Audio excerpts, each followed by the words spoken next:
me again, and I'm laughing because, yes, I managed to cut myself off.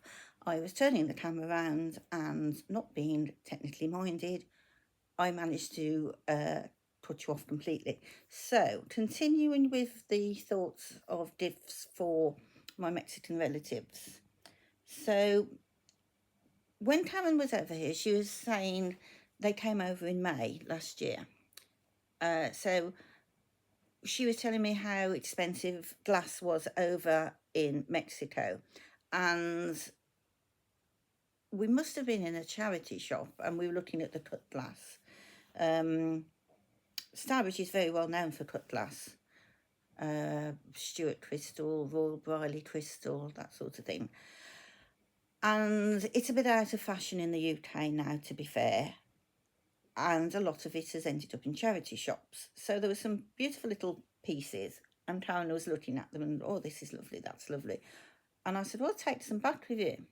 And she said, oh, they were travelling on to Italy, so she said it would be a nightmare and it'd probably get smashed. And I thought, but I could do it.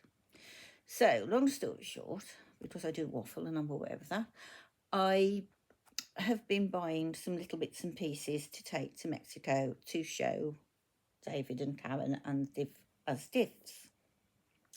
So this is what I've picked up. And I did say to Karen I had got a surprise for her gift-wise. And she said, oh, what have you got? And I said, no, I'm not telling you. Wait and see when I come. So I hope they'll go down well. So, and again, I don't want to turn the camera around and cut you off. So bear with me and I will show you my selection of gifts. So, on the floor. So, I've bought some bud vases. And these were literally like, I think this one was 99 pence in the charity shop. So I'm thinking for Karen, her nan and her mom, little bud vases. And I got this brandy glass and I only got one, but I'm thinking that would be quite nice perhaps for Karen's mum's partner, a brandy glass. And I was going to take them, no, I'm not taking a pair of shoes, but I was going to take them in a shoebox. But my new friend AI, which I run everything by at the moment, said that that's perhaps not the best way to do it. And that if I wrap them in bubble wrap loosely and then put in my hand luggage, wrapped in a t-shirt perhaps, that would, and strategically placed throughout the suitcase, that would be the best way. My friends has just visited and said, I don't think you can take glass because it might be classed as a weapon, and I don't know about that, I'll have to Google that. So there's two little cut glass posy bowls, something for Karen's sisters, and two cut glass candlesticks. And David said, oh, it's no wonder that you need two suitcases then, Mum, for all the gifts that you're planning to bring. But yeah, I just want it to be nice. So AI suggested again, how can I show you some shortbread? And I've got traditional shortbread. For some reason it suggested Terry's chocolate orange, so yeah, I've got that. And I've got some biscuits, multi-packet of just quite boring biscuits really, they're not chocolate, but perhaps that's best if they're going to the sun. What else was that? Oh yeah, when I was a child we used to have these flying saucers, and I'm guessing they don't have those in Mexico, flying saucers. So they're like, oh, how can I describe them? Like sherbet inside, I don't know what the outside actually flying saucer would be. It sort of melts in the mouth and dissolves. So I thought those would be interesting. So I've got those. And I've got some finger of fudge. I will sing the little ditty to them. I'm not going to sing it to you. I won't put you through that. It's the advert, if you know, you know, if you are a certain age. And some mini Freddos for the Cadbury chocolate. So those are my thoughts so far. And then I was talking to Karen, and she said, oh, you don't have to bring anything. She said, but an iron would be nice. I was like, I don't think you mean an iron. And she said, oh, I can't think of the word. Anyway, transpired she meant a fridge magnet. And although that's a lovely idea, I don't know where I'd get a fridge magnet of Stourbridge from, because Stourbridge isn't exactly a tourist destination, being in the West Midlands. And I said, well, it'd probably be easier to get one from Wales, because I'm going to Wales 2 weeks before I go to Mexico. Don't know if anybody would be interested in the Wales trip. Let me know. So I said I had thought I could get fridge magnet there. David shouted out, love spoon. And Karen was like, what's a love spoon? I said, actually, that's a really good idea. I will bring the love spoon. So when I get one of those, I will show you. But a love spoon is basically a teaspoon that's carved quite ornately, which is sort of a traditional thing in Wales. And I said I might take some Welsh cakes for her. And I said I had thought about tea towels, perhaps, with like the flag from Wales or something similar to that. So that's my thought process for this morning, on this Sunday morning after my phone call with David and Karen on a Saturday night. I'm very fortunate that David phones me every week.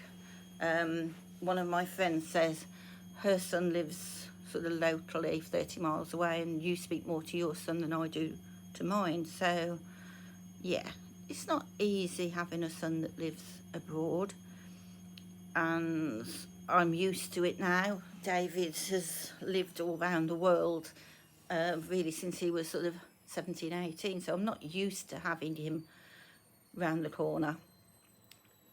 And it is what it is, and as David says, you've got to make your own life, Mom, which is what I'm trying to do. And yeah, it is what it is. You know, there's family occasions, obviously, that he's not there, but I'm used to it now. Anyway, those are my thoughts this morning, and sorry it's in 2 parts. I'm no expert with the camera, as you can probably tell. These videos are going to be very much like a diary, I suppose. I'd love to be able to do what everybody else does and put sort of, a link up here and a link up here and let me show you this and whatever, but I haven't got a clue how to do that, to be honest. So bear with me. 64-year-old woman doing this for the first time, opening herself up and sharing her life. So any questions that you have, please comment. It would be nice to know that somebody is watching and following the journey with me. I don't go until October. I think I've got 79 days to go. And yeah, I'm already packing, but that's me. And yeah, buying clothes to go, which I really don't need. I have so many clothes, it's ridiculous, but you know, I want new clothes and I want options, and that's another story of what I'm taking and what I'm not going to take. I've watched so many YouTube videos and Instagram posts of what to take and how to pack and whatever, and as I say, I've measured my suitcase that many times. I think I've got it sus now. I was panicking because I always take a crossbody bag because I can have my passport and my iPad and my Kindle next to me, and if I fall asleep I know it's safe. But then I started thinking, oh, but I want to take this, I want to take that, is I going to have room? So I've decided I've got a bigger bag, and I've measured it, and I think that's going to work much better. I did think about taking the bag that I usually take as my carry-on, but I've rethought that because I'm thinking I've got to carry that and I can take 15 kilos, and I suddenly realised I've got a little mini suitcase on wheels that can be my cabin bag, and I think that'll work much better. So yeah, lots going on in my head. Am I forgetting anything major? Do you have any pointers, things that I can think about? I think I've thought of everything. I've got a list in my personal bag and a list in my flight bag, whatever, because obviously staying overnight in the hotel on my own in Mexico City, when I land, I need to think about what I need to have to hand. As I say, it's only one night in the hotel in Mexico City. I meet David and Karen the next day, and we've booked into an Airbnb, which David has sorted that. And then on the Sunday, I go, as I say, to Querétaro, and I'm staying in Centro. David did say, like as I said, about staying with him, but although it looks absolutely fabulous where he's living with a swimming pool and everything, I'm not the sort of person that's going to spend 30 days sitting by a pool 8 hours a day. That's not me. I'm the person that's going to be wandering around in their floppy hat, because I have dry eye syndrome, which is another story, with my bottle of water and exploring. So it made more sense for me to be in Centro and get a taxi to them to spend a day by the pool occasionally than the other way around and getting a taxi every day into Centro. So Centro is very walkable, so that's what I plan to do. I will be walking a lot and hopefully taking you with me. So yeah, a bit excited. Still nervous, not gonna lie, because it is a big thing, which David doesn't get at all. He's lived all around the world. He speaks so many languages, and he doesn't realise that this is such a big deal for Mum. Hopefully somebody out there appreciates that it is, especially not speaking the language. Yeah, I did manage apparently to tell the waiter after a particularly nice meal that I was tasty, apparently, which David found hysterical. Obviously I was trying to say the meal was tasty, but you know, but yeah, I did manage to tell the waiter I was tasty. So I have lots of little anecdotes about getting it wrong, and I ordered a glass of fruit juice or so, I thought, till a bowl of strawberries arrived, but that's, yeah, it is what it is, isn't it? It's all part of life's rich tapestry, and I'm just so lucky to be able to have the needle and thread to have this rich tapestry, if you like.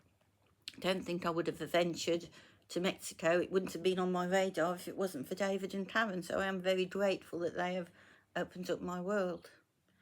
Anyway, enough waffling. I'm going to go make myself a cup of tea, because I am English, and I will speak to you soon, probably next week after my next conversation with David and what we've discussed. Thank you. Bye.